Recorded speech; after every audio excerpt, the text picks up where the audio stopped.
రాయలసీమ ప్రాంత సమగ్ర అభివృద్ధికి కడప ఉక్కు పరిశ్రమ దిక్సూచిగా నిలుస్తుందని ఎమ్మెల్సీ భూమిరెడ్డి రాంగోపాల్ రెడ్డి అన్నారు.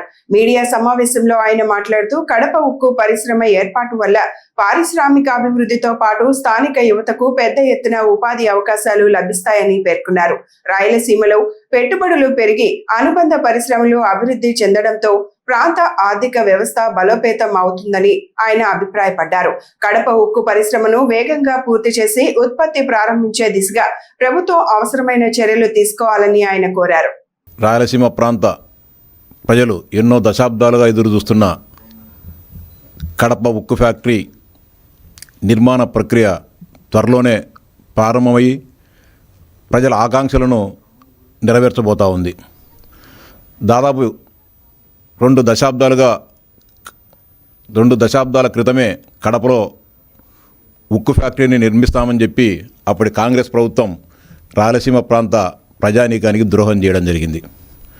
రాజశేఖర రెడ్డి గారు ముఖ్యమంత్రిగా ఉన్న సమయంలో తన మిత్రుడైన, తన సన్నిహితుడైన, తన వ్యాపార భాగస్వామి అయిన గాలి జనార్దన్ రెడ్డి గారికి జమ్మలమడుగు నియోజకవర్గంలో దాదాపు 14,000 ఎకరాల భూమిని బ్రాహ్మణి స్టీల్స్ నిర్మిస్తున్నామని చెప్పి ఆ రోజు కేటాయించడం జరిగింది.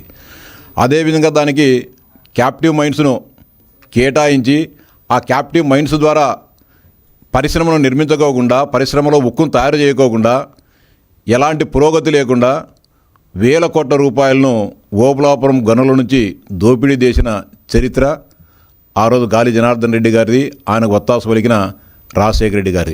దాదాపు 10,000 ఎకరాలను అప్పనంగా బ్రాహ్మణి స్టీల్కి ఇవ్వడం జరిగింది. అదేవిధంగా 4,000 ఎకరాలను ఎయిర్పోర్ట్ నిర్మిస్తామని చెప్పి ఆ రోజు తీసుకొని 14,000 ఎకరాలను దారాదత్తం చేసుకొని దాన్ని బ్యాంకులలో, యాక్సిస్ బ్యాంకులో తనఖా పెట్టి వేల కోట్ల రూపాయలను రుణం తీసుకోవడం జరిగింది. కానీ కనీసం ఒక ఇటుకు కానీ పేర్చుకోకుండా వేల కోట్ల రూపాయల ప్రజాధనాన్ని దోపిడీ చేసిన చరిత్ర ఆనాటి కాంగ్రెస్ పార్టీది. దాని కొనసాగింపుగా ఉన్న వైఎస్ఆర్ కాంగ్రెస్ పార్టీది.